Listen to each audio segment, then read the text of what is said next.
Welcome back to Cheatham Street Relics. Just to get a quick video, we just went and picked up, we picked up this F-150 in Murfreesboro, Ford of Murfreesboro. They'll be coming back. That'll be one of our new patrol trucks. We already had this one. We brought it down here. This will actually be the one that I'll be issued. They put the step boards, HDX step boards on it. Actually, both of them, all of them are going to have those. And then they put this hard shell bed cover on them as well. Real nice trucks. And we just stopped here right off the interstate, coming back from Murfreesboro.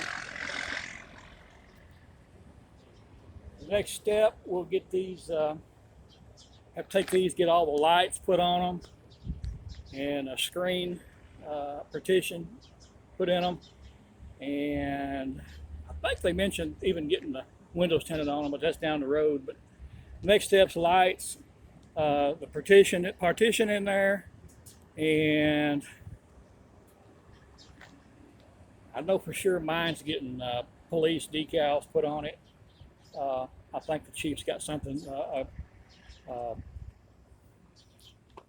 a decal kit picked out that he likes, so we'll get those put on there. But anyway, guys, there they are. Just wanted to get a quick little video while we stopped real quick. So this will be the one I'm driving, and then we got this other one here. All right, guys, we'll catch you on the next video.